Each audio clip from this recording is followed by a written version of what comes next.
Hi, I am Jerry Filippo, and we are live from Peru, Illinois.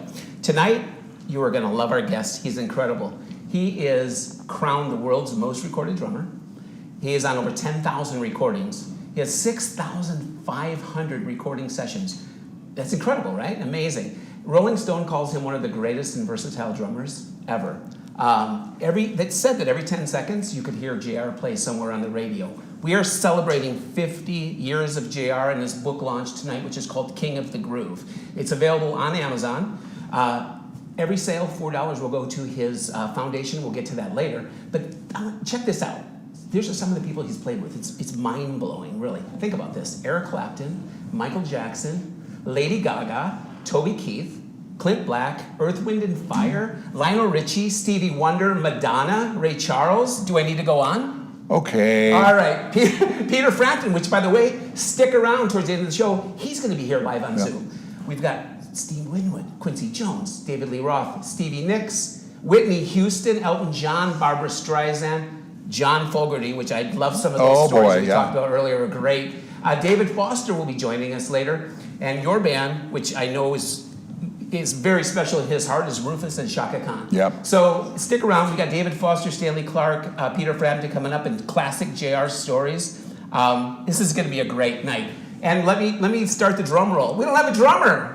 Well, here, I can do it here. From Creston, Iowa, John J.R. Robinson! And the crowd goes wild. This is going to be so fun. Let's dig right into it. All right. You have an amazing career, which you know. You lived it, right? Well, I'm trying still. Take us back to that day when you got those 1940 black and gold Ludwig drums. Which they were kind of Panduco, Ludwig Ducos. And it was kind of like I had started out on piano at 5 and really failing miserably because I was too young. I was mathematically not inept to be a good piano player at age 5. And so, all of a sudden this drum bolt kept hit me, and my mother, Helen, would kind of complain that I'm making noise a lot. Johnny, stop beating on the table. And I can have a drum set. And then my parents were divorced, so my sister and I went over to my dad's. And I kind of knew something was up because my sister could have never, ever kept a secret.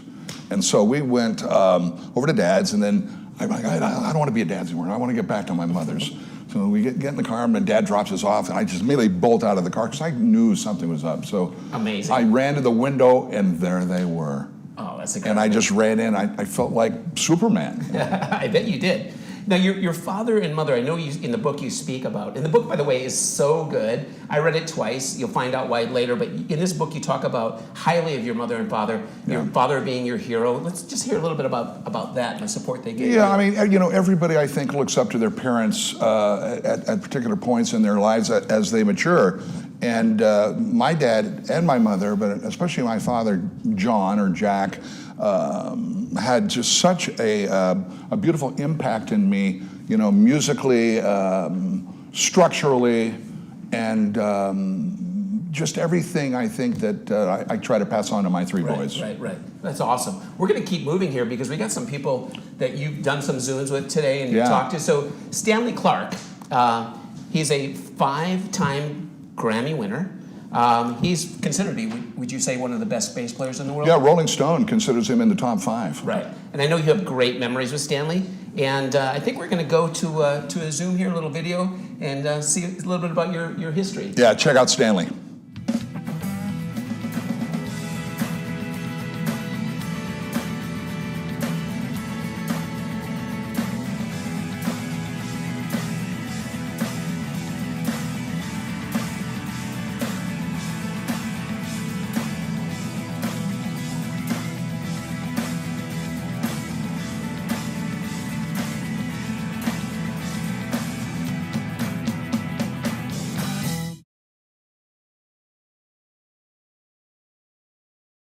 Welcome to the launch of my book, King of the Groove. And listen, you, when I first moved to town, man, you were so gracious to me.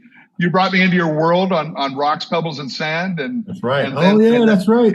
And then brought me into Clarke Duke. And I'm eternally grateful. And you are I used to see you when we were both children. So I'm not that much older than you. no, we're very close. And anyway, thank you. Yeah. What's up? Well, man, I got a new record coming out, and you're on the record. Yeah. And it's a double record. I figured since the music business was doing this, I figured, well, this is the time to make a double record, double CD, and a book. So I got a double CD with matching vinyl, and I have a book with all sorts of pictures with all kinds of people. You're in that too, and so anybody that ever wants to know anything about me, this is kind of a thing they can check out. And the music's really good, so I've been doing that. I've been doing a residency at Santa Monica College. I saw that. Yeah, people that know me, they know I'm really interested with kids, and so I teach some classes over there, and I also curate their. They have a jazz festival over there. We just had it the first year, and it went really well. So, and that's going to build up each year. It's going to get bigger, and that, and family, and the bass, and wait. The bass, doesn't the bass come first? I wonder now. Yeah, actually, any given day, I wonder what's first. I wake up. What's first today? You and I are in exactly the same boat, and I can't thank you enough. But back when I got a call from Corinne and said, "Hey, you want to go to New York and play SNL?" And I go, "Hell yeah!" And you remember, Cheap Trick was on that bill, but we ended up playing with them. I mean, not with them, but I'm saying, and we played Wild Dog and just blew their friggin' faces off. Well, what was funny was Karen Black, the actress. She was a friend of mine, and she said, "I really want you on the show," but she didn't go through all the stuff. Cheap Trick was like there, and so Karen was. Karen was such a friend. She goes, "I'm not doing the show unless they're playing right at the last minute." And that's how that happened. I think that was the only time that happened. It was. I researched it. It's the only time there were two musical acts on SNL. And that was out there crazy. We were wild dogs. We were wild dogs. The three of us, we were wild dogs, and that was so much fun. And then we did a gig. I remember in New Orleans with Clark Duke and JR. And I remember us. The DB police came in and they said, "Oh yeah." But we were louder than shit, man. We were louder than Led Zeppelin. We were.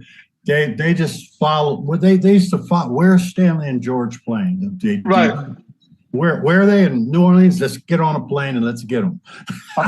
It was so cool, man. And by the way, you and I have written a little bit during COVID, and and I know that we both have a lot of things going on, but it would be really, really great, I think, to visit that rock scenario. No, it's good. In 25. Yeah, I listened to it again. I'm just going to do a couple little things with some chords, and then we finish it because it's really, really, really good. I can't thank you enough for contributing to King of the Groove, and you are an instrumental, heart-wise bass player in my life and career. Yeah, it's good, man. I always tell people when they say, who's your favorite drummer in the studio? And I always say it's you.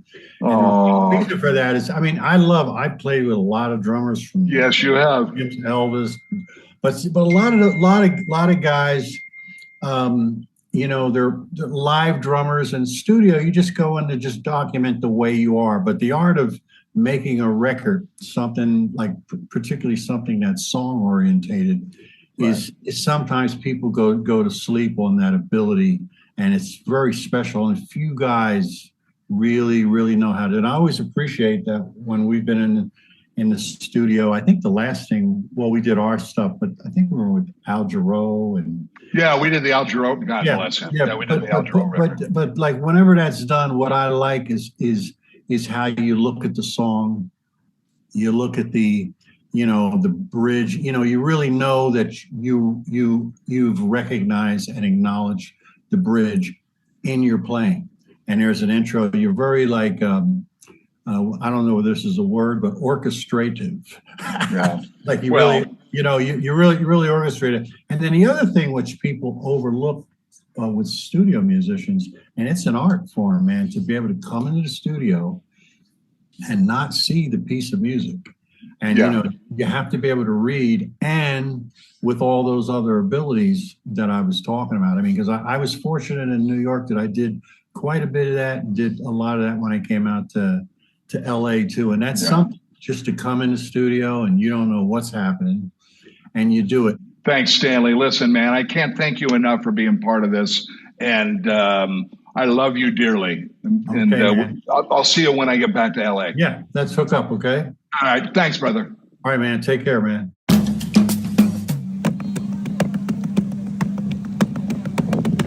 Think about it. The intro to Higher Love. I got to be who I am. I love Steve Winwood. Higher Love definitely just soared, and to me is the greatest song I've ever played on.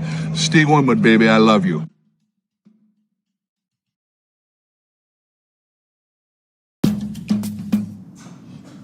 Hey, we are back live again in Peru, Illinois with John J.R. Robinson, world's most recorded drummer.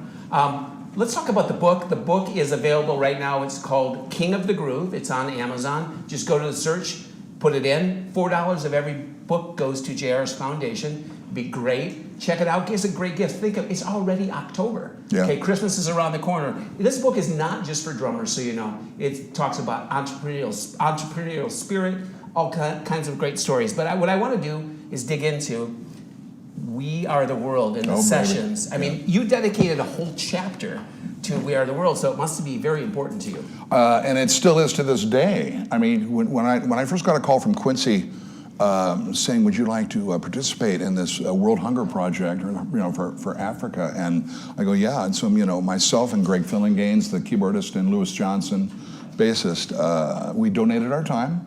And we went into Kenny Rogers' Lion Share recording studio, which I was tied to from Rufus because we were signed to ABC Dunhill, the same building. Wow. So it was really, really cool. And I had a lot of, just great spirited stuff with Kenny Rogers there and stuff. So we get into the session, and of course, Michael's hanging around. He brought his friend Webster, and Lionel's there hanging around. Webster is the monkey? No. Oh, okay. No, that was Bubbles. Bubbles, okay. I don't think we're going to get any Bubble stories tonight. But I started we were sitting around the piano and kind of helping Lionel and Mike write, But I started playing this really funky groove, and all of a sudden I look over and you can see Michael starting to do the moonwalk. And I'm going, that's so cool. Going, dang, dude. And we ended up cutting the track in about 3 takes. But Quincy, man. I've been working for him, thank God, since then. We're in the room, and he's looking at his watch, and he's like pointing, goes, "Jared," So I had to kick the media out, but I had to do it cordially. But I basically said, there was like 60 cats in there shooting video and snapping and making noise in those days. They're analogs. Right. And I go, "Everybody, get out." Was it get the blank out? Or just I did, but I'm trying to be nice. And and they all looked at me like I was scary. And I go, "Listen, just give us 8 minutes.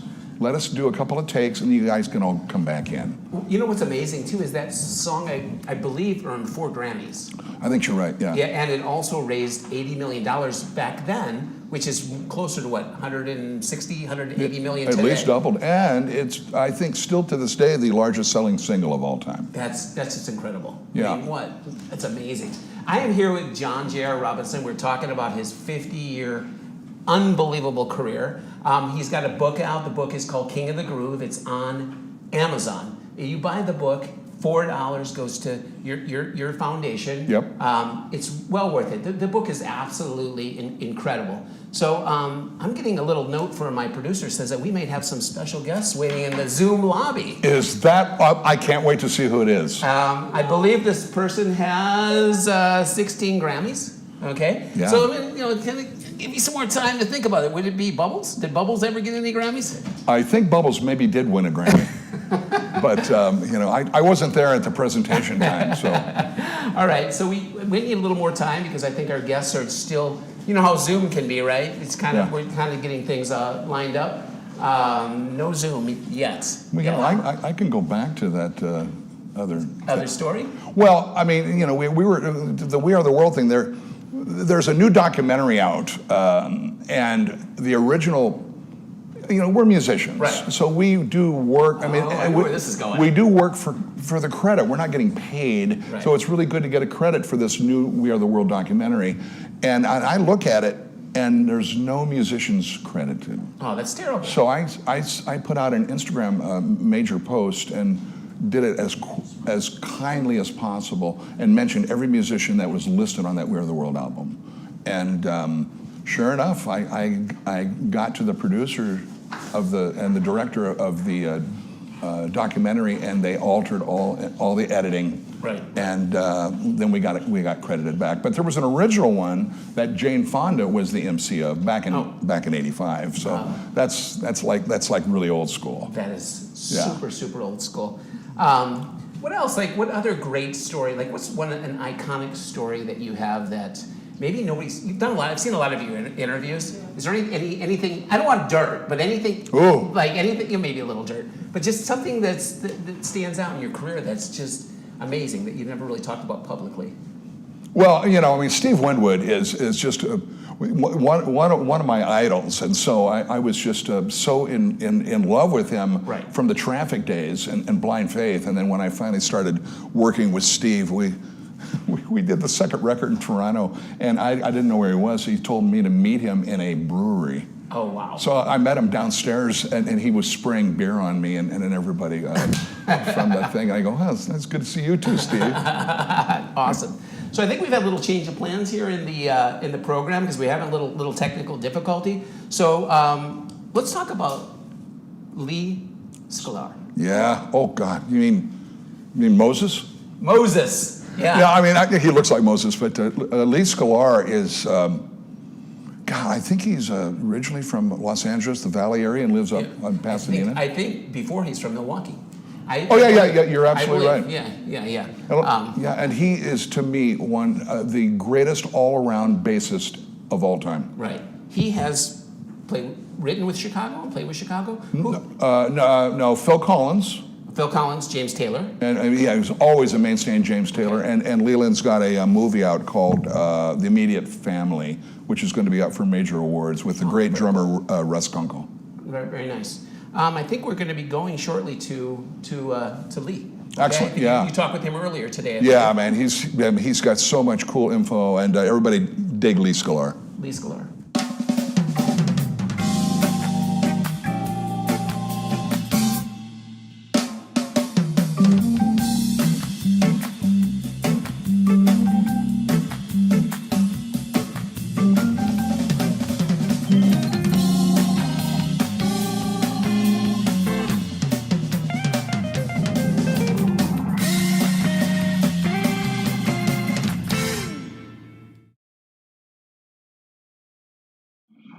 Lee Sklar, you've been instrumental in my life since I've moved to Los Angeles, and thank you for being a part of King of the Groove, and thank you for being you, because I have, in a perfect end of life scenario, you are my bass player. And I love you, John. I adore you, and I'll tell you, anytime I ever walked in the studio and I saw your cases sitting there, I knew I was in for a wonderful ride. God. Well, we've had fun projects. Yes, we have. I mean, we've done everything since I started, veering out of different kinds of sessions, and all of a sudden they started casting you and I together. I think which created a whole new thing, and I learned an awful lot from Russ Kunkel. And the last thing we just did, I mean, go ahead and share that if you'd like. Do you remember? What was it? Yeah, see, you're so busy. We just did 4 or 5 songs for Barbara Streisand's duets record with Kelly Clarkson, Ed Sheeran. I don't know. There was like 2 or 3 others. I think Sting is doing one. Sting, James right? Taylor did one. James Taylor's doing one. Yeah, that's right. We did the James Taylor song. Yeah. That's right. No, And- that was great. That was great. You know, and you have such a strong history now with Barbara too over the years. I know. Well, it's been really good. And where are you right now, by the way? Right now I am with Lyle Lovett, and we're in North Carolina. And and today was a day off, so the fabulous Steve Bailey, who lives here, came over and picked me up, and we just spent the whole day together. And we thought we would just kind of culminate the day with a JR Adoration Society. Oh man, I agree, Steve. Oh, go ahead, man. What an honor! It's like, and I didn't know this was going to be happening, but you guys are an iconic rhythm section. When you think of Ron Carter and Tony Williams or Garibaldi and Rocco. When I think of you and Lee together, it does move mountains. And man, I've been ever since before I moved to LA, I was aware of you, JR, and have studied you. I haven't gotten to play with you much, but I've studied you from afar, and you've made the music world better. I work at Berklee College of Music, and your influence, yes, you do. Some of your DNA is smeared into everyone who picks up a pair of sticks there, even if they don't realize it that's the case. And you made a video for me one time backstage somewhere, and I asked you what's the most important thing for a bass player, and it got a few people all riled up because you said nothing is more important than the groove. If you learn to groove, tell those bass players at Berklee to groove, and everything will be okay. So, amen. Well, thank you, Steve, man, and what a pleasant surprise to have you. In the beginning and the unveiling of my book, King of the Groove, and I have a special section tribute to bass players, and Leland, you've been instrumental with that. And I remember we did a Merle Haggard record called Chicago Wind, and that was like the last time I think Merle did an album, and it was just incredible. That was with Jimmy. Yeah, Jimmy Bowen produced that, and we did that at Mike Post's studio. That's right. And do you remember? We've all gotten kind of when we get in the studios and want our separate mixes and things. When we came in there, Jimmy goes, everybody's going to be on my mix. It's going to be a separate mix, and so everybody's going to have to adjust. And I go, and when I listen to it, I go, this is the greatest thing I've ever heard. Yeah, Jimmy is still alive, and he's still one of the very best. And my thing that I always loved with Jimmy was when you'd be starting a song, he'd go, "Tapes rolling, we're on the air." And then when he wanted the song to end, he'd get in your headphone and go, "And off." Yeah, fortunately, it wasn't the Michael Masser and off, so we'll leave that one alone. So no, that's. Hey, listen, man. I can't thank you enough for being part of my life, being part of just everything when I first came to town, and you taught me just by your musicality, and being able to play with the world's greatest bass player is just unbelievable. And plus you did play on Spectrum, which just is like now I'm of course in love with you, and a lot of people who ain't loving that. I'm telling you, that's one of my Desert Island albums, and my Iowa boy Tommy. So Lee, thank you so much. Steve, thank you for being part of this, and say hey to Lyle and Lee. I'll see you in the studios when I get home. And one thing I want to say, I am so proud of you for doing this book, and I think it's going to be essential reading for not just drummers but musicians, period, and other people who are on the outs that look in at this and are fascinated by it. I think you're going to give them some very insightful things, and I'm again so very, very proud that you have done this. And beyond playing with you, I just love you as a brother. I love you too. I can't wait. You guys travel safe out there. Steve, I'll see you when I get up to Boston. Anyway, I love you guys. Thank you very much. Love you too. Take care. Take care, JR.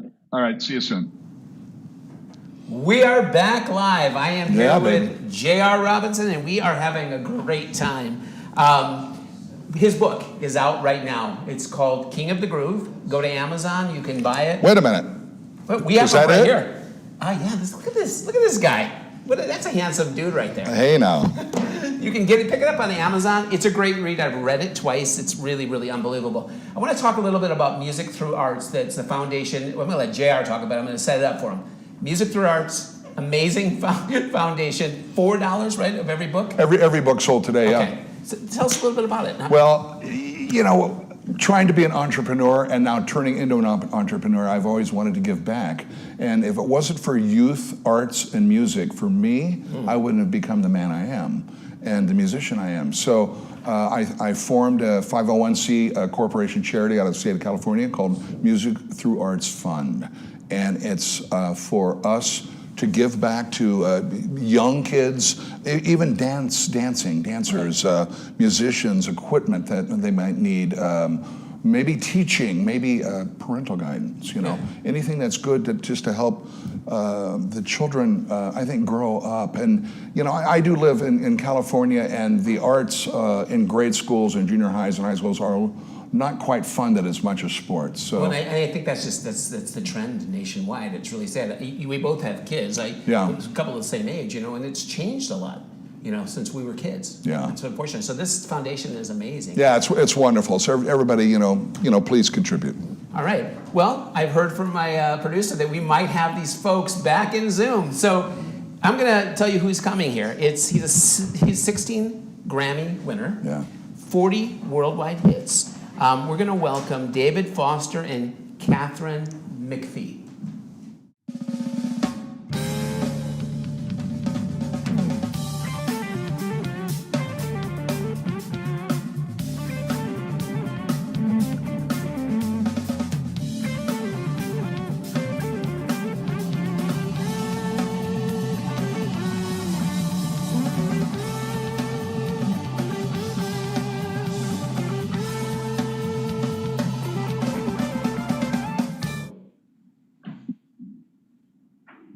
Oh my God, I can't believe who's here. Hey, John. David, why are you in this shot? I just want to talk to Catherine. No, please, listen, please come. You look so handsome. Well, hey, I am going to see you all on Friday, so That's true. You can hug me. We're thrilled to be here for you, John. And sorry we're a little bit late. We got our times a little confused, but we're here and excited about your book. I've been seeing all the Instagram posts, and I know some of those stories, but of course, many of them I don't know. And I'm intrigued to read it for sure. Well, David, listen, I mean, Kat, you've come into my life a little bit later, but I've known you for a long time too. But David, geez, I mean, we've known each other in dog years, and David, I figured out the first single that you produced that I played on was on Runaway, Bill Champlin's Satisfaction. It was Satisfaction. It was really a funky track. And we 1980, 1981 maybe. Yeah, 81. Yeah. And if you do that math, that's almost 45 years. Oh God. But we only still play here. 4-4. We are still here, and we do have a big gig on Saturday in Beverly Hills. I'm excited about to get back home and see you. But I just wanted to, thank you for contributing so much to my life, my musical concepts, my patience. The little stories people don't know.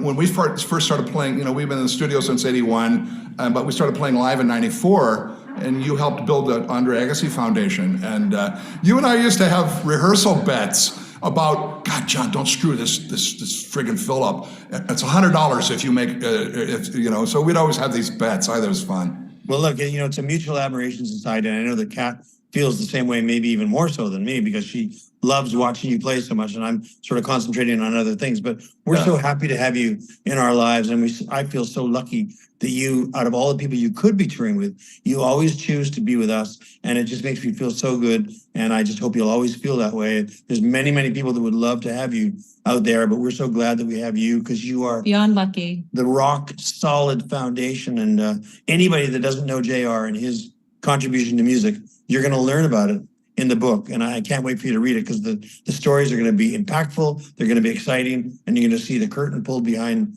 one of the greatest rock and roll drummers in history.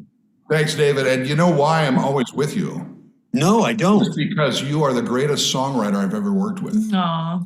Well, So- then it's mutual admiration. Well, you know, I mean, you know, you know, when we get back on stage, I always said that with you and I in a rhythm section, you know, we can plug anybody else into it, and it's just. Well, And that's where I come in. yes, that's true. Yes, I just Kat. wanted to tell this quick story of anybody. We can help anybody and nail it for anybody, except there was one time you mentioned Agassi. Do you remember the incident and the band? You're talking about Tears for Fears? Yes. The one time in 1,000 bands that we played music for and covered and blah, blah, blah. And the guy from Tears for Fears, the one guy was super nice. The other guy was not so nice. That's and right. he was just on JR for no reason at all. It was just crazy. And finally, we had to pull him aside and say, hey, this is a charity, so lighten up, buddy. Yeah. Remember? Well, you remember it had to do with that digital reverb in '88. But who hears it? Hey, more importantly, how's Rennie doing? He's great. That's why I ran out, because I saw that he just arrived and I didn't want him to cause a ruckus on Well, this if he set. come, we have a little time for Rennie. Matt, can he come? Is he Well, around? we're not, he's outside playing, that's okay. Okay. But we should point out that Rennie learned to play drums from From you, AR, from you. your tiniest student. I have the cutest, which I've shared with you, obviously, JR, but I have the cutest video that I can share with people who are watching right now that I sent to you. I remember the day that Rennie became inspired by the drums, and he was how old? Year and a half. Was he maybe. 10, I would say 14 months? 14 to 16 It was months. Right? 14 to 16 months, and we were in this little rehearsal space. I forget which city we were in, but we were not in LA. And we were rehearsing for something, and he just only stared at you. And I thought, oh, how cute. And then he sat on your lap and you let him hit the drums. And that was the day that it happened. It was so cool. So we'll see where it leads to, but it's been really fun to have, you be his idol. Like he still, he talks about you at random. Yeah. Well, I mean, we're kind of like old souls if you really, and you know what? Just because, he starts and then stops, this is a lifelong venture that he will understand. Yeah. John, what has the feedback been on your book? I'm sure it's been really positive so far. Because, I mean, I didn't make a drummer book, and I want everybody to know that. And, it's like, I've been working with you so long, David, and I've kind of watched how you affect and, inspire people in all avenues, including your foundation, the David Foster Foundation, for organ transplants. And so that's what we're doing with Music Through Arts. And the feedback's been incredibly great, and because we're making a book for humanities. Yeah. That's great. Yeah. And it's just so great. And I'm so proud of you for sprouting your wings, so to speak. You're not just a drummer. Like you said, this is not just a drumming book. You're going out there in the world and showing everybody who you are, way past the incredible drumming, which is really great to see. I love watching it. Well, I can't thank you two enough. I'm in love with both of you. I guess I have to do it. Mostly me.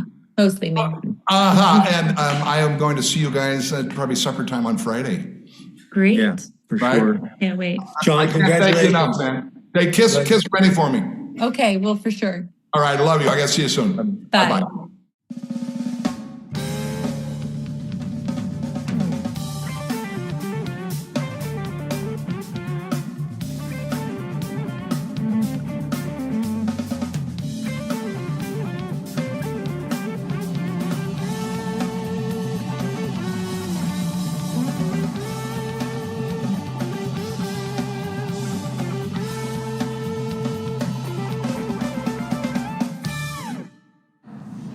Hey, I am back, and we are dancing, I guess. I don't know what we're doing. Well, you know what's coming up, man. Hey, your great memories, right? This Great was my band. Yeah. This was his band, Rufus and Shaka Khan. I mean, amazing. And the players that you played with are incredible still. I mean, to this day. Yeah. I mean, I can talk a second, right? You got it. I mean, listen, Hawk Walensky, who will be a guest star, I believe, right? Yes, we got Hawk and Bobby Watson. These guys were instrumental in with me for Quincy Jones in Michael's, to me, best single of all time, which was "Rock with You." And we talk about this story in the book quite extensively. And but it's so pure with these two fine gentlemen. Right. So the book is available now. It's called King of the Groove. It's on Amazon. $4 of every book does go to the foundation that JR started. It's an incredible book. I mean, I read it the first time, and it was like living my dreams. I'm a musician, but I lived in Hollywood, but hearing these stories are places that I dreamed of going back when I was younger, but I never got to. And then I read it again in the entrepreneurship. JR's a great drummer, but it takes a lot to achieve what he did. It's not just drumming, it's also smart, being creative, and being a great entrepreneur. Right. Yeah. Thank so, yeah, it's amazing. I loved it. I think we're going to go to maybe a little bit of your buddies here. Well, all right, good luck. Hold on. Everybody just hold on to their seats. Hey, everybody, it's John Robinson here. One of the greatest songs, I've been very blessed, by the way, to play on a lot of great songs, but this one specifically was written by David Hawk Walensky. My partner from Rufus is Ain't Nobody. And when I had first heard Hawk's version, I think he did it on a Sony 24 track out of his studio with all machines and the Lynn drum machine. And it was stiff, but boy, was it so funky. And, we discussed it later, and I was recording with Rufus and then Quincy Jones at the time. Hawk, as an entrepreneur, businessman, genius he is, was possibly going to move that song over to Michael Jackson, which ironically I would have ended up playing on anyway. But so we ended up, Hawk goes, John, hey, come on in, man, and overdub some drums. So we went into the Warner Brothers studio in Burbank, and I proceeded to overdub drums over Hawk's track, and the rest is history. It's considered Rolling Stone's top tracks, and it's probably one of the most difficult, consistent drum grooves ever to play for 5.5 straight minutes. So anyway, ain't nobody. I love you, Hawk.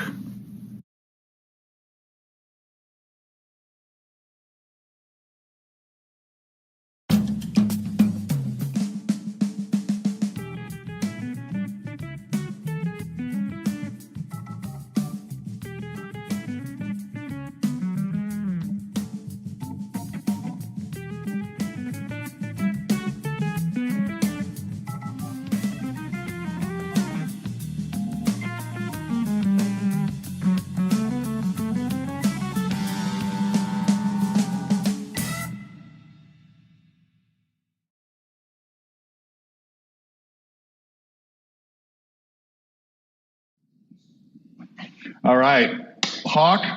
Johnny. Welcome to the King of the Groove book launch. Awesome. And I have to just start out of this by saying that I'm forever in debt and grateful for our love and relationship, and you discovering my butt in Mentor, Ohio, at the Rare Cherry. Yes, I know. It's well, I mean, I tell people, when people say, well, I've had a lot of success in my life, and I've done well with a songwriter and a producer, and they say, well, what's the best thing you did in music? What's the greatest thing? I said, I discovered John Robinson. I said, and they said, well, why is that? I said, well, if you look at his discography, he's played on everything on earth. He's basically a history of modern music. And so if you discover that, you discover the guy who created the grooves that we all live by. And so that's my I'm proud of that. I'm really proud of that. Well, you know what? And real quickly, apparently when you got to the club, you didn't have this story is in the book, by the way, King of the Groove, but I'll condense it. You didn't have an ID and they weren't going to let you in. No, I had the ID. Oh, you had the ID. What happened was when I brought everybody back, because I woke everybody up and I said, well, I found the Holy Grail. I said, this is it, right? And then I even got Shaka to come, you know what I mean? So I remember. Like Walking Dead, it was like 2 a.m, whatever it was. And they didn't have the ID. And so when I got there, they wouldn't let them in because they apparently had gotten busted a week before for IDs or something like that. Right. So I had so I knew these guys. These guys were Italian, right? So I said, well, Steve Lombardo from Chicago. Oh yeah, and I said, oh, well, he's my buddy, and Gibson's. Oh yeah, right. I said, look, I'll get you guys tickets. You got it. This is like the most important thing in the world. We're having problems with our drummer, and I just found maybe the greatest drummer I've ever heard, and Quincy Jones, blah blah blah. And I said, you got to let us in. You got to let him in, and they did.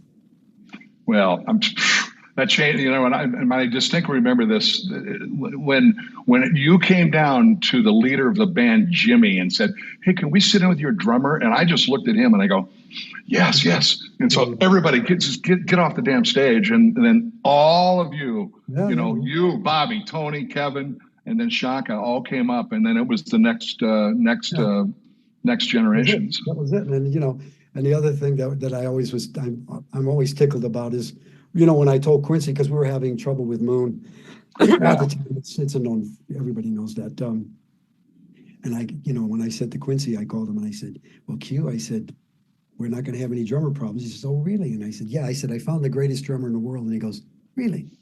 And I said, "Oh." And then we did one session and he grabbed me in the corner. He said, "I found the greatest drummer in the world." And I think the rest is history, of course. So. It is. And while this is obviously going to be kind of very condensed, this one, I want to thank you greatly for the contribution to King of the Groove. But one last thing, for everybody that doesn't know, you're the songwriter for Ain't Nobody, which won me and you a Grammy. Yes, and I know that there was a potential issue in the beginning of that where you could have possibly sold that to Michael Jackson. And I was telling people stories. I go, ironically, I would have ended up playing on that version anyway. Yes. I was like, what the hell? Well, of course. I mean, of course. But yours was so funky. And when you and I got in there, it was Elliot Shiner and Russ Hatteman, and we did it over at Warner Brothers. And I remember you just said, make this the shit. And man, I greatly appreciate it. It's still one of the hardest drum grooves ever to play, and one of the greatest songs of all time that you hear everywhere. Well, it's funny because coming from you, because I know what a monster you are. When you say that it's the hardest to play, it's funny part about it is that when I invented the groove, I didn't take into consideration the difficulty at all. You know what I mean? Right. And I never even took into consideration that you might play that, you might double it like you did. Right. Which was incredible. The achievement of doubling that part where it was flamming. I mean, that's unheard of, right?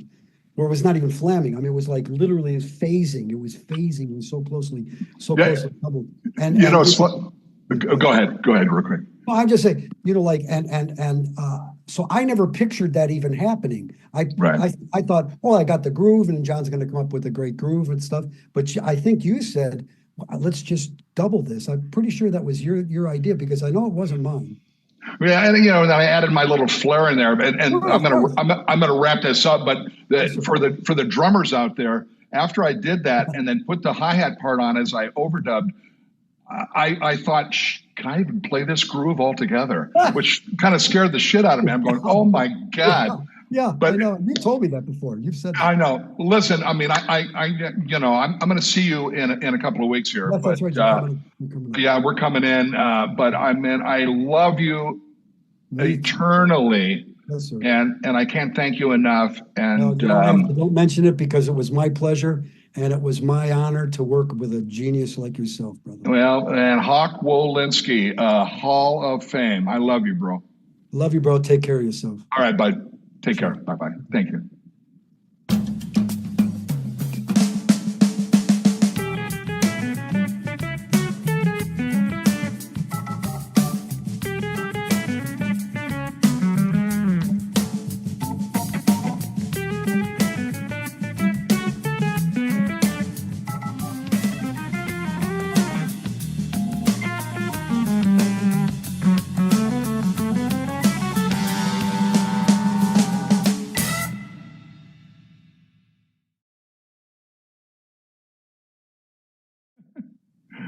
All right. Bobby Watson. Yeah.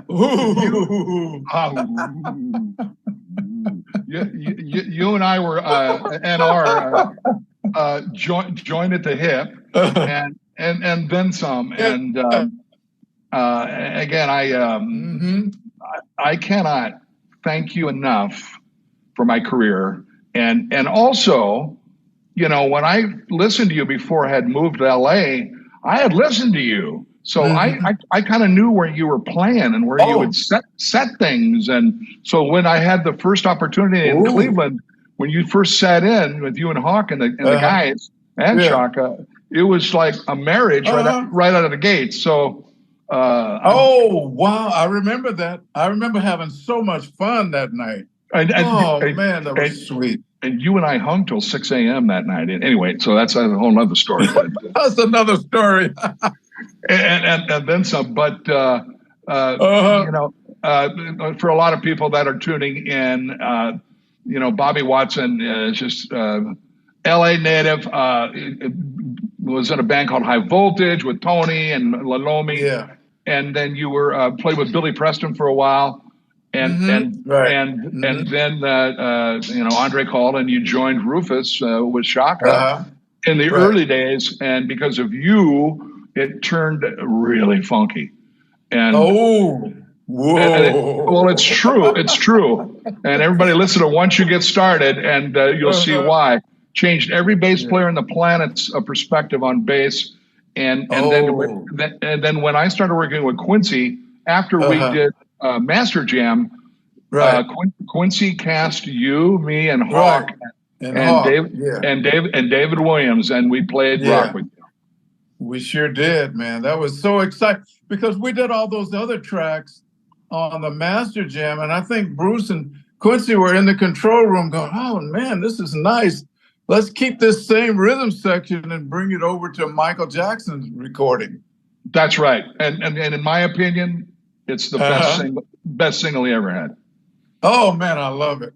Even 40 years later, it still rocks. I think this song will be played for the next 300 years, even when there's a, you know, trinary code, and there, you know, there's no more. We'll just leave that one alone. But so you're doing well. Yeah, I'm doing great. I just bought a new home.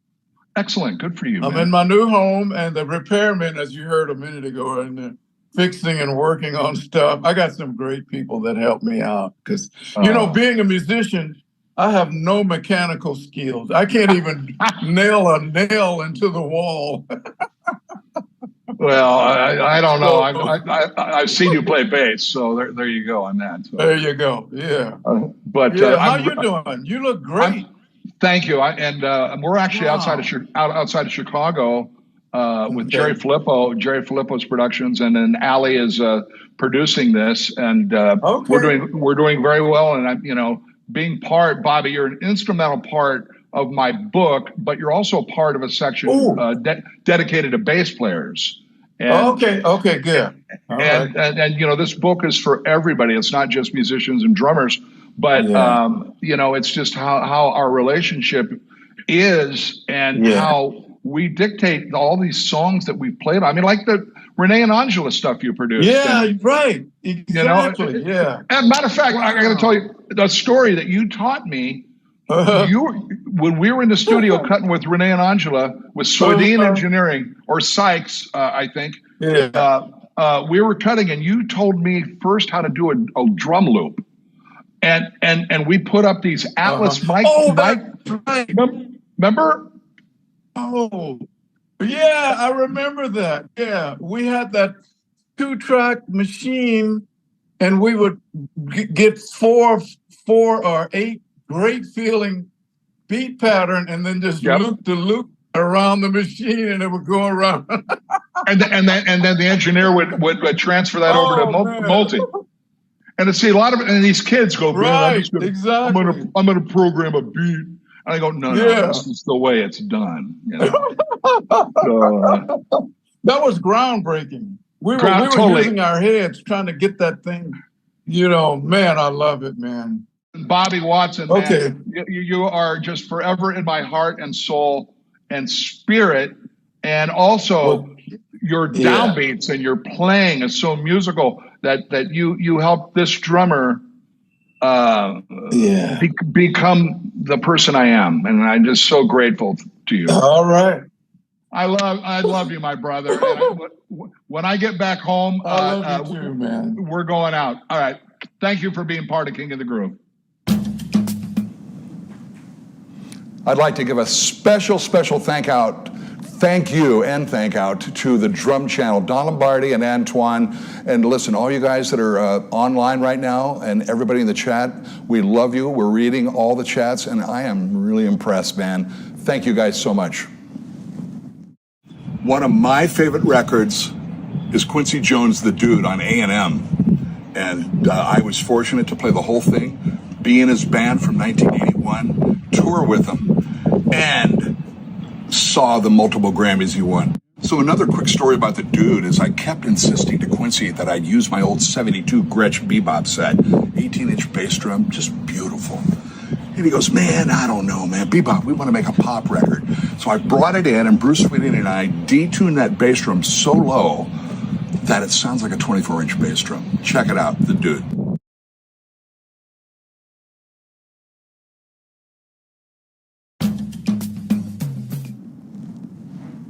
Hey, we are live again. Oh my God, Quincy Jones. I mean, It doesn't get much bigger than that. It's amazing.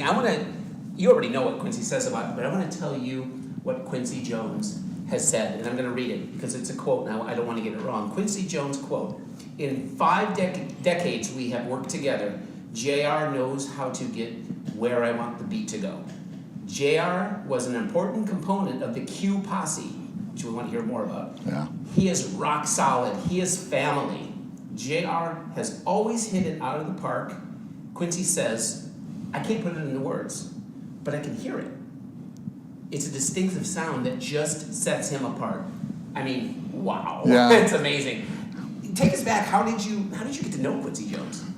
God, I mean, you know, I think most people knew who Quincy Jones was because of maybe seeing his name or Leslie Gore in 1963 or Sanford and Son. But I was always doing these music camps and big band camps. So I lived in southwest Iowa in a town called Creston, and I told my dad I want to go to the Quincy Jones big band camp. And he goes, okay, where is it? Is it close? Well, it's in Rapid City, South Dakota.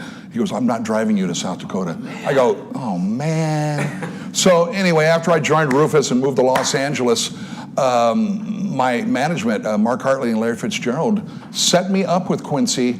I was seeing a thing called the orchestra at Dorothy Chandler Pavilion, and I go there by myself, and sure enough, where am I sitting? Right next to Quincy. Amazing. And it was kind of set up for us to meet, and then the rest is history. Oh, that's incredible. I know another person that was very important in your life was Ed Eckstine. Eckstine, yeah. Eckstine, Yeah. Ed Eckstine. Yeah. So very important. Ed did a lot. You did a lot with Ed. Let's hear a little bit from Ed.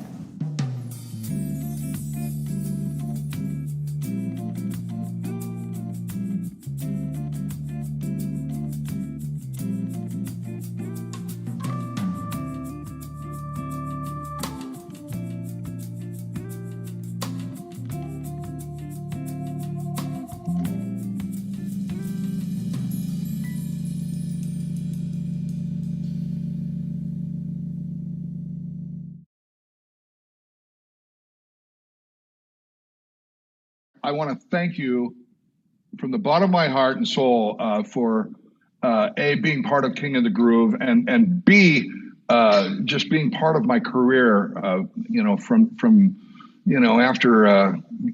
after I moved out here from Boston. And if you want to share maybe a bit of that, story of when you're in the room.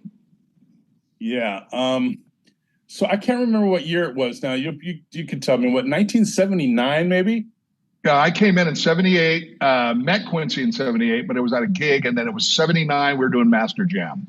Yes. So I was working for Quincy then. I was his, as he called me, his right arm. By title, I was executive vice president and general manager of Quincy Jones Productions. Right. Of course, he used to say, he made the music, I made the noise. I happened to be over at his house one morning for breakfast.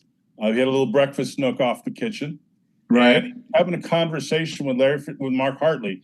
Rufus was managed by Fitzgerald Hartley in those days.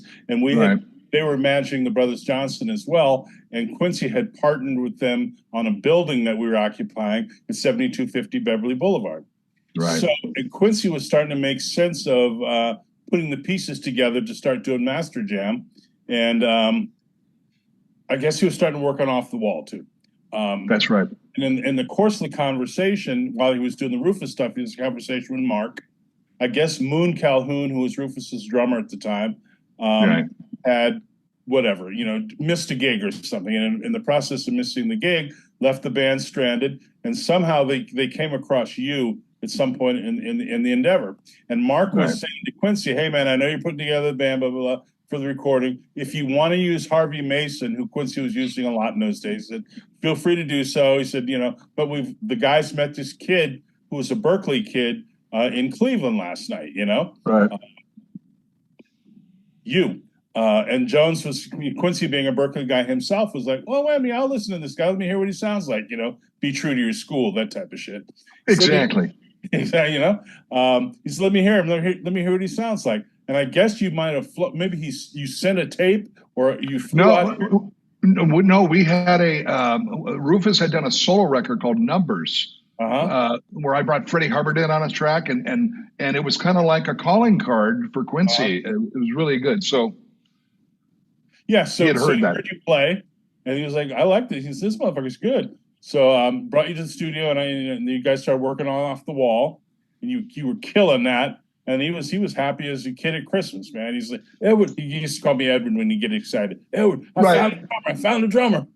So you became his man, and the rest is history, as they say. Yeah. And we, you know what? And that convergence of everybody at that time. I mean, you and I used to hang out separately anyway. But we did. But yeah, well, I know we don't remember a lot then. But with Jerry and Rod and Boddicker and Bobby and Lewis and Larry and Patty and James and Greg, and just that whole conversion of all these cats at the same time, it was quite magical. Yeah, man. The Q Crew was awesome. I remember when we were going out on that Budweiser Superfest tour. And basically, when Quincy, he never toured, as you all knew, but when he did tour, he would basically empty all this LA of all the cats. And then there was a point where we were leaving town, and we got a call at the office from Richard Perry's office. And Richard Perry was like, I know you're going on the road, man. This is great. But do you really have to take all the fucking guys with you? I got no to play my records. Yeah. And you know what? It was probably better anyway, So, hey, that was by far the best assembled band of all time, in my opinion, that 82 band. That was fun. Do you have that picture? Because didn't I send that to you? Picture from the airport? Yeah, we've got it, and actually that picture is a part of this, and that's and obviously we lost Gary recently, and Gary Grant, but I'm going to be back, and we're in Chicago now doing this book release of King of the Groove, and I'll be back in a couple of days here. So, but I'm going to see you at USC in a couple of weeks, October the 23rd, and we're going to talk about that video. I have an unbelievably brilliant idea, I think, for that re-release. I think you'll approve, and I'd love to partner with you. But Ed Eckstine, I can't thank you enough for being part of my life. Happy to be here. Good luck with the book, JR. Thanks, brother. I'll see you in a couple of weeks. We are back live. Yes, we are back live. And we are going to go to one of those most iconic drum intros and grooves of all time. I'm going to let just JR take it over, and he's going to play a little something for you.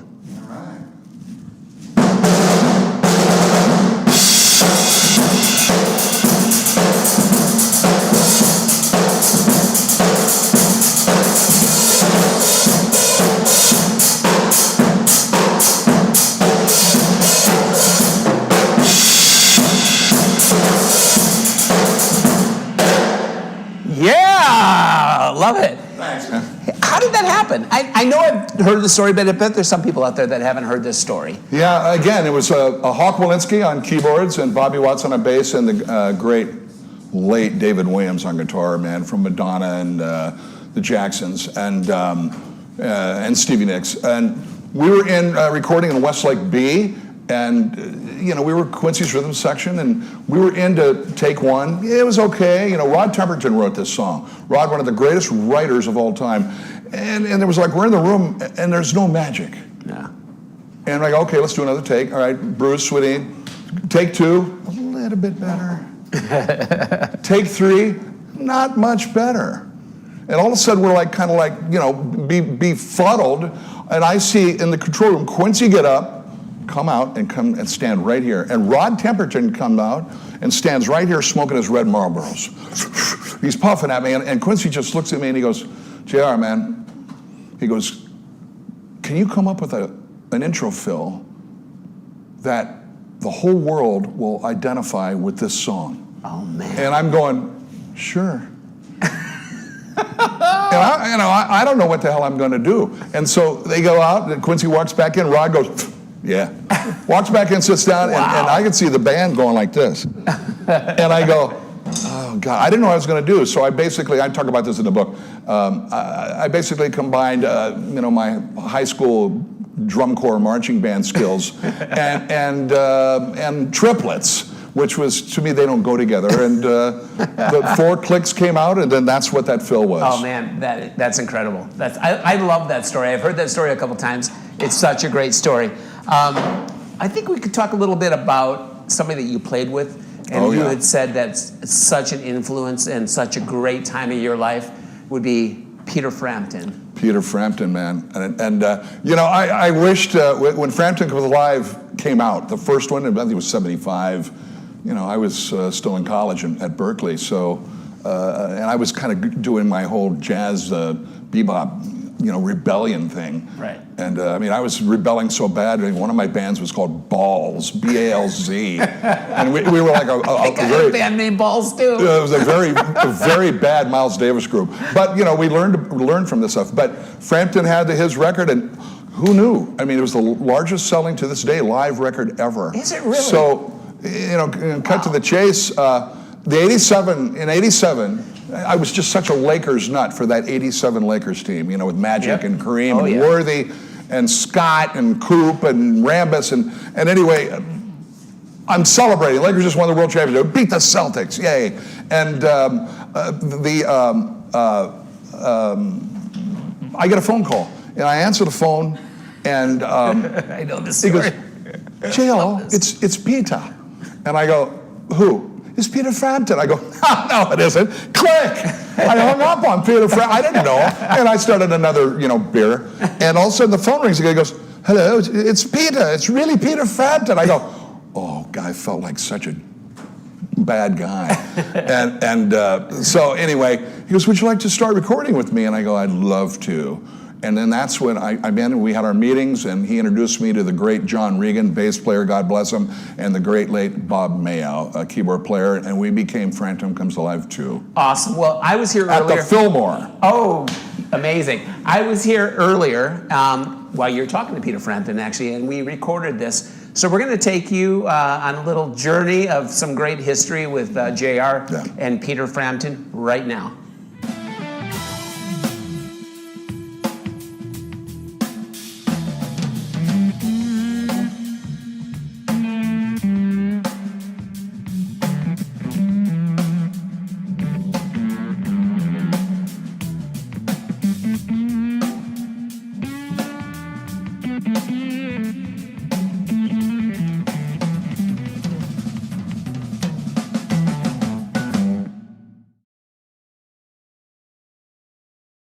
Peter, how are you, man?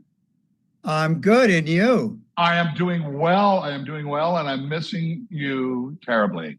Well, same here. And the thing I do miss is my hair, but you have a full head, and I'm very angry. Hey, listen, I have a sharing app. We can share. Okay. Yeah, that's a share screen. Oh, yeah, that's share hair. Okay, got it. Anyway, listen, man, again, I miss you terribly, and I miss our band, with Bob and John, and we had a really, really great band. We did. It was one of those special bands, and to have you be with us from when we recorded and then when we toured, that was just fantastic. And we did the live FCA 2 together. Yeah. And you bombastically started us off every night. And it was just wonderful. We have great memories of that. And of course, unfortunately, we've lost both Bob and John, which is very sad. And but boy, the times we had together. Oh my God. That was amazing. It was amazing, and I just must say that the very first phone call you made to me, it was, I believe it was around 1987, and I was a little bit under the influence of liquids after the Lakers had just won the '87 World Championship, and I'm celebrating along, and I get a phone call and to the home, and he goes, "You go, JR, it's Peter." And I go, "This is Peter Frampton." I go, "Yeah, no, it isn't." Click. And I hung up on you, and all of a sudden, and I'm going, "God, you never believe who called me." And it was Peter Frampton. Wait a minute. All of a sudden, ring. No, JR, it's really Peter. I go, oh my God. And then that's when you and I hooked up in Hollywood, and we talked about recording your record, first one with me, and Right. I think we hit it off really great from. I'll be honest, Peter, I still wish I was playing with you. Oh, well, we miss you too. That's so wonderful of you to say. Well, I mean, you were such a great influence, I mean, to the whole world.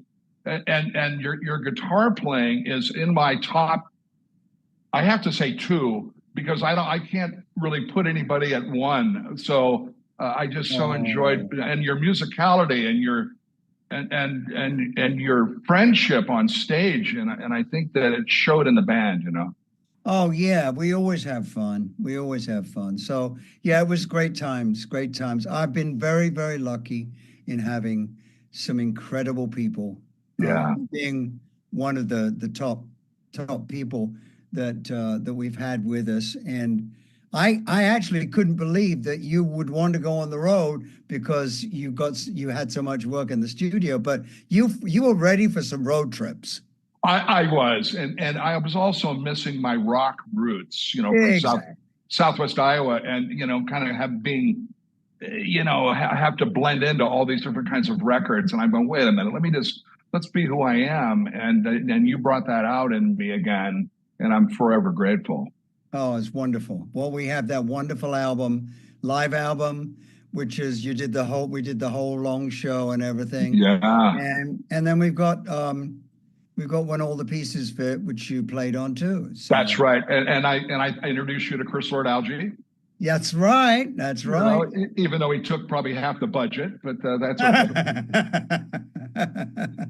Yeah, and you know what? From our live album is Can't Take That Away From Me, is the live version of that is just one of my favorite top 5 songs of all time, that version.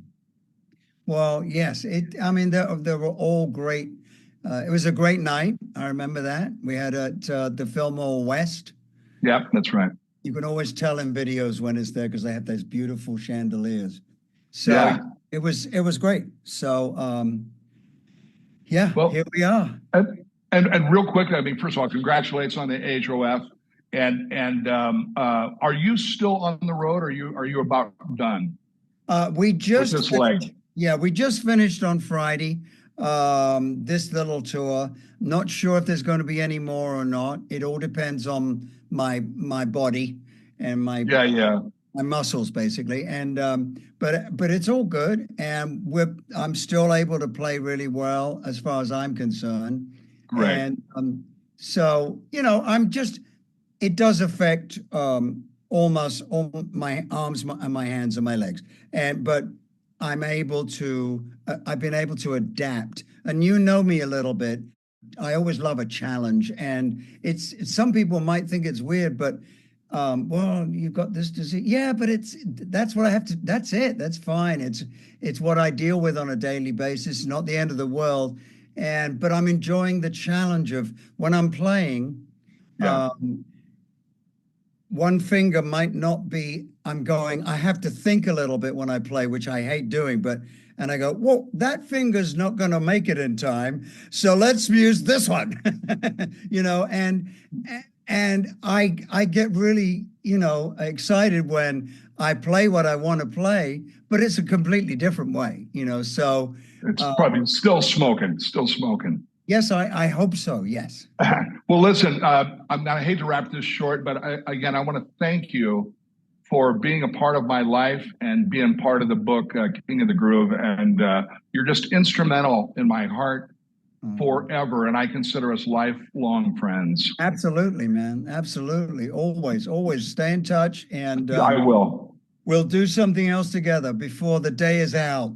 I cannot wait for that day. Again, Peter Frampton, thank you so much. I love You're you. very welcome, JR. All right, man. You take care. Bye for now. Bye-bye. Bye-bye. I'm here with J.R. Robinson, and we are talking about his book, King of the Groove. It's available for you on Amazon right now. Came out today, October 1st. $4 of every book goes to J.R.'s foundation, Music Through Arts. What an amazing night it's been so far. We've been talking about everybody he's played with. And you're no fun, by the way. I am no fun. And I convinced JR to put his pants back on for this episode, so that was a good thing, I think, right? Are they on? Yeah, Yeah, they are on. They are on. You forget things sometimes. So anyway, coming up, we've got Mark Shaiman. Yeah. Incredible, right? He has King of Broadway. Yeah. What else? What else has he done? And to me, in my eyes, he's a legend, and I think in everybody's. Recently, Emmys and Tonys, Some Like It Hot on Broadway. If you've been to Broadway, go see Some Like It Hot. It's like, there was no break. It was just so, I was way on the edge of my seat. Right. But Mary Poppins, I did First Wives Club with him. I've done so many movies. Amazing. He used to live in LA. And I used to go to his house and do all his demos, and then we'd end up doing the films. But when he moved to New York, I was like, because it was just great music. And he provided you with Hairspray. Hairspray was one of the hardest sessions. No, I was talking about Hairspray. Yeah, well. Of course, I'm sorry. The movie. Yeah, Hairspray was one of the hardest sessions I've ever done. Mark Shaiman, I love you, bro. All right. We're going to go there. We're going to Mark Shaiman right now.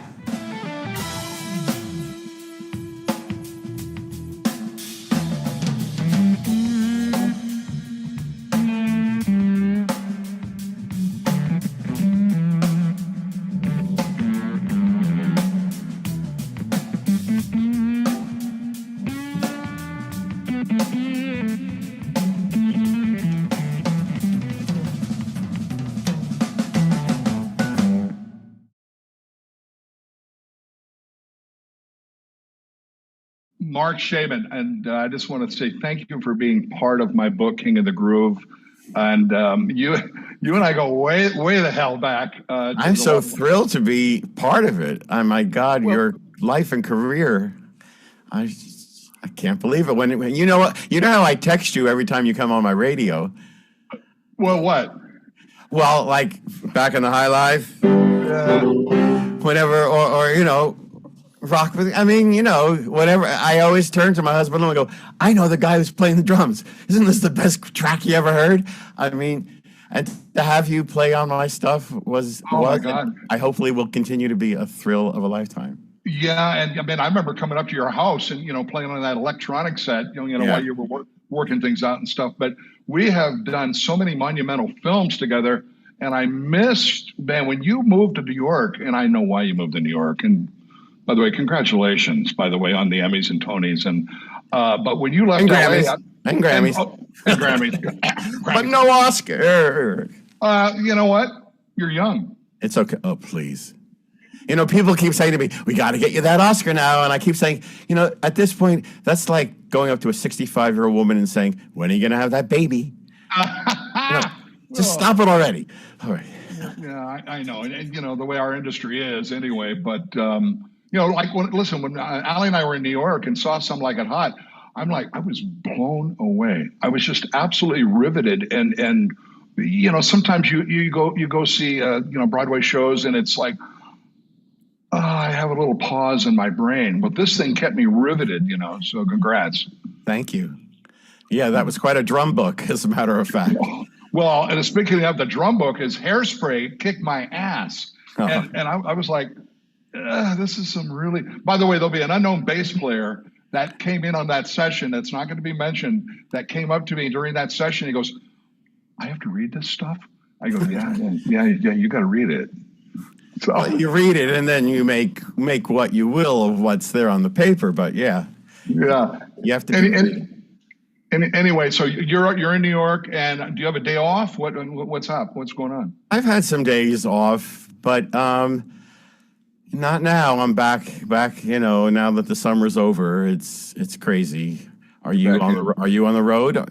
Well, right now we're in Chicago doing the show. I go back home, and we've been really focusing on the release of King of the Groove, and I just I'm very, very grateful that you've contributed to my life. I mean, we've had some really fun movies and some controversial movies. And tell me about those. Remind me. What was the one with the puppets? Oh, Team America. Never mind. And then didn't we do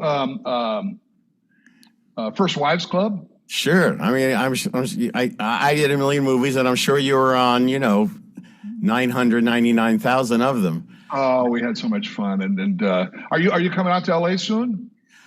I come out for this or that. But not only is my work based in New York now, but now, of course, since our old days, I can just be in the basement of my house and do everything I need to do, no matter what I'm working on. So I basically try to never leave home. I understand that. In other words, COVID just is forever. Yeah, I know. I get that.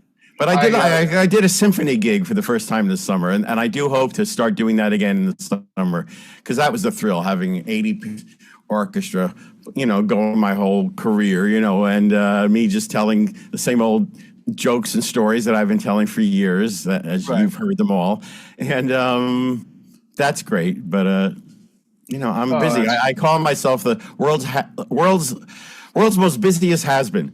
Yeah. Come on. I mean, when I grow up, I want to be like you. Oh, no, please. I think I'm probably older than you are, but that's all good.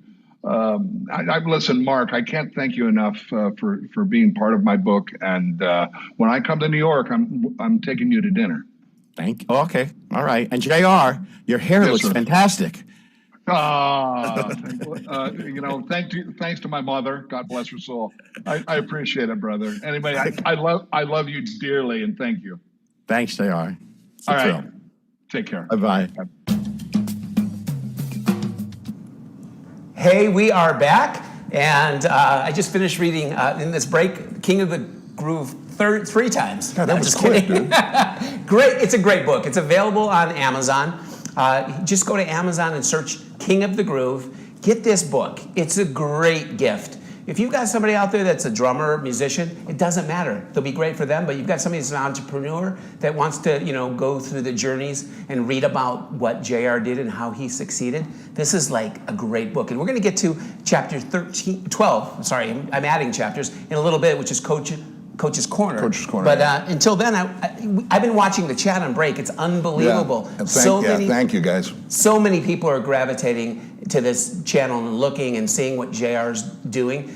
I think this is a good time to let him talk directly to you, directly to his fans. Great, and thank you, guys. I am going to hold this up because, a big thank you to my producer, Allison Mang, because she had the foresight and just the genius to go, have you ever thought about doing a book? And I go, man, I don't know anything about doing a book. So now I do. And this is not a drumming book. This is a book that's geared towards children all the way through, the elderly and about life's journeys. I grew up in a town called Creston, Iowa, a town of 8,000 people. Similar to here, in Peru, Illinois. Yeah. And, I'm a Midwest boy. I grew up blowing up trees and, and playing, just doing normal stuff. But, I found this direction by the grace of God, and I've managed to hold on to my feelings and energy and vibe, and it's not about me. It's about how I interact or plugged in or just work and play with people. I don't need to say I'm working at the drums. I play the drums. Every time I'm behind the drums, it's like I'm playing, and several different things. If you're in doubt, look in the mirror, because that is who you are, and you will be that person. Don't burn a bridge. Try to be the best person that you can be, help others. I mean, look around you, it's just 360 degrees there. People are all around you everywhere. This book touches on every aspect of that, plus some, inside stories like, my mother grounded me and I snuck out of the guest room window and climbed down the side of the bricks and snuck out for 4 hours and she didn't know I was gone. And then I came back, but, Helen, I'm sorry. And but there's just all sorts of great stuff in here. For drummers, there's a 70-point checklist, which I think you guys will be going, God, I think I need that, man. Anyway, thank you guys, everybody, and I really love my crew. Thank you guys very much. Oh man, I gotta say something. I've been thinking about this, and it's kind of off the record that we wanted to do. I want to hear you play another iconic drum intro. Okay. This is something I grew up with, and then when I found out, and we met a couple of years ago and became friends, right. I was like, that's the guy. It's amazing. Yeah. Would you mind going over to your little drum kit there? I would be honored. All right, awesome. All right. So we are gonna go to Russ Titleman. Here we go.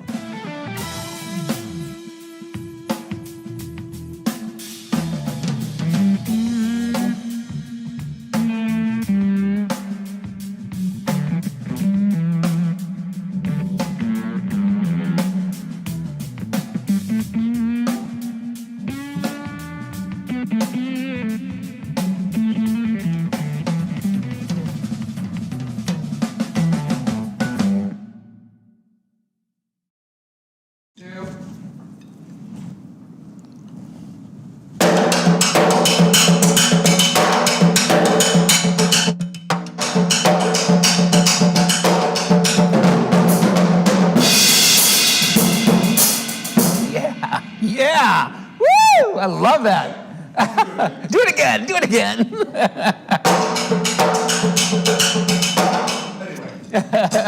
Oh man, that is incredible. Now, that is, I believe it was his first #1 hit, correct? Steve Winwood, yeah. Yes, Steve Winwood's #1 hit. What a great song. And the producer, we're going to talk a little bit about producers. And yeah. Jared's got a lot of favorite producers, but we're going to focus a little bit on Russ that you had just saw. So, I don't know, tell me something interesting about Russ that we don't know. Well, first of all, I've been extremely blessed in my career working for the greatest producers, even from the beginning of the Rufus solo record, Numbers in '78, which was Roy Halley, who was producing Simon and Garfunkel, Bridge Over Troubled Water. So I really was kind of thrown into the fire, and then Quincy. But then I started working with Russ Titleman, and I started working with all the Warner Brothers staffers, wow. which was Tommy LaPuma, Michael O'Mardian, Ted Templeman, Russ Titleman, and it just kept going and going. So Russ was asked to be our producer for Rufus and Chaka Khan's reunion, where then Ain't Nobody came out of. Amazing. And it was, we did that live at the Savoy in New York, and then in 1983 we won the Grammy for Best Band for Ain't Nobody that Hawk wrote. And Russ was just so instrumental. I've had a bunch of success, but musical with Russ. Like when the Winwood call came in, I was in New York doing another Warner Brothers record for George Benson, and it was the 2020 album produced by Tommy LaPuma. And I was just done at the session and gone back to my hotel, taking a shower. I was going to go and get some chow, and I get a phone call in the hotel room. We didn't have cell phones then, you know. And he goes, "J.R., it's Russ." I go, "Oh man, yeah, I was going to talk to you. Hey, what are you doing right now?" I go, "Nothing. I'm just going to go out." And he goes, "You want to come over to the studio and listen to some music?" And I go, "Yeah, what is it?" He goes, "Well, we're working on this new Steve Winwood record." I go, "Man, I'm getting a cab. I'm coming right there." So I come in, and that's where I met Chris Lord Alge, Tom Lord Alge, Jeff Lord Alge. We were at Unique Studios in New York, and it was kind of real small, kind of a joint. And I'm sitting I stand in the back, and they go, "No, Jerry, you sit up here in that front chair." And they proceeded to play the beginning tracks of Higher Love. And there was no Steve Winwood's vocals, no Chaka Khan, no Nile Rodgers on guitars, no Memphis horns. All there was a Jimmy Braylauer loop, and Steve playing Fairlight, synth, tight bass, and some stabs. And I'm hearing this, and they had cranked the living crap out of it. And I'm like, I raised my hand like a third grader, and I go, "Can I play on this?" And Russ goes, "What do you think you're here?" That's awesome. So the next day, I actually had my drum set from LA in New York, and we brought it over and started cutting Higher Love, and we cut Back in the Highlight. We cut 5 songs on that record. Oh, wow. Which won a lot of Grammys. That record won a tremendous amount of Grammys. So can we get you back over here? Yeah. All right. Because I got a little surprise for you. It's not an engagement ring, but it's kind of like that. Wait a minute. I've already got one. So actually, I found this ring. I won't say where it's from, but it was probably from a previous marriage of mine. One of them. So is this bad luck or good luck? Well, we're going to find out, aren't we now? Oh. So I know a little story about a bottle and. Wait a minute. Did you drink this? And a ring. I did. I drank it earlier. That's why I'm feeling pretty darn good. And I think you might need a knife, a butter knife. Yeah, I Look think at this. I borrowed this from Monica Seles. Nice. And I think possibly you need a little bourbon to do this. Maybe we need that first. Okay, just a little So, toast. all right, so let me... Oh, no, it's good. So what is the story on this? I kind of know a little bit about this story. All right, well, I was during Off the Wall. Well, first of all... Let's sip a toast. What do you want to toast to? Let's toast to us. Oh, that's so romantic. You look so good in this light, by the way. By the way, you do too. I don't have a long wig. Cheers. Anyway, listen, I'm going to toast to you with thank you for hosting this great Filippo Productions and for Ali Mang and Matt and who am I getting? Tony. We got Matt. We got Tony. We've got who else we got, guys? Antoine. We've got Joe. We've got Chris and Ed. Brian. And there's going to be Brian. What else? And Ryan. Yeah. I don't want to miss anybody. Kyle. All right, there we go. And then we got a little after party after this, which you might not see. We're going to do a little bit of fun. I'll tell the story. Here, salute. Salute. Wow. Good. That's mighty good. This is now I know how Carson feels. Okay. So during the Off the Wall sessions, Mike and I always call him Mike, we were always very, very close. Very close. And, it's like my first huge record. And But Quincy introduced me to Paulinho da Costa, famous Brazilian percussionist that broke in with Sergio Mendes, and God bless his soul. And Brutus Swedien and Quincy goes, have you ever heard of Paulinho? Yeah, I've heard of him. He goes, you're going to be playing with him a lot. I go, okay. So on Don't Stop Till You Get Enough, which I played on, they always had these high-end bottles on the top of the track, in that frequency. So, when you build a track real quick, build it from the foundation up. Kick drum, bass, guitar, keyboards, whatever synthesizers, other parts, background vocals, strings, bottles. Nice. Bottles are way the hell up there, like next to triangles. Are these like alcohol bottles or these are musical bottles? So Mike and I talked about it, and I go, I want to do this. I want to play, and I want to be part of this. And so on Working Day and Night, you guys Google Working Day and Night, Michael Jackson. So what we did was, Bruce Swedien, great engineer, goes, all right, you two just start collecting your bottles, and we'll get to you in a week. Okay, so I go home, and I wasn't really a drinker, so I'd found maybe a bottle such as this. It's a nice Italian wine bottle, and sometimes like long neck beer bottles. Okay. So and Mike and I would talk about, okay, so all of a sudden it was our day. Michael has like these jugs and these wines, and I bring in my wine bottles, and there they are. And Bruce looks at us and goes, all right, you guys get in there. Bruce is a big Swedish dude, man. And so we go into this room, the sunlight's coming in, glistening. We're sitting on a mic with both sides are open, and I'm here, and Michael's there, and it's surreal. Michael's and Michael Jackson. Yeah. Wow. Mike. And here we are, we're like this, and there's a mic here, and we got our bottles, and we don't know what we're gonna play, but it's really surreal. I go, shit, it's like 4:30 and I'm with Michael Jackson in a little small room with sunlight coming in, and we're going to do the bottle. I'm getting jealous, by the way, but go ahead. So the tape starts, and then all of a sudden I just start, with... Nice. And Mike's part was like... So we combine those two. Oh, nice. And so we're going, all of a sudden, bap! And my wine bottle shatters all over my wet arm, which was wet. I don't know why. And all of a sudden, I see Micah. Do we want to know? No, I see Micah going, oh, JR. Oh, and he's picking glass out of my arm. And I'm thinking, this is kind of weird. But the track keeps going. And all of a sudden, I hear Bruce Swedien in the talk by going, hey, what are you two guys doing in there? And I go, oh, well, my wine bottle broke. He goes, well, get another damn bottle and then finish the overdubs. So that was the bottles. That's awesome. What a great story. Hey, this has been a fabulous night. You have no idea. I try not to act like a fanboy, but I am a huge fanboy. You are amazing. And thank you so much for coming back to the Midwest. My roots, baby. Hey, Iowa, that way, just about 60 minutes. It's the border if you want to go. I'm thinking about swimming that river, though. That river is going to be a tough one there. But, I mean, I just, want to thank all my friends and my fans and maybe newfound friends and fans and everybody. Check this out. I think it's essential reading. All right. Well, hey, why don't we invite our crew in? Hey, everybody come on in and everybody made this happen. Everybody wants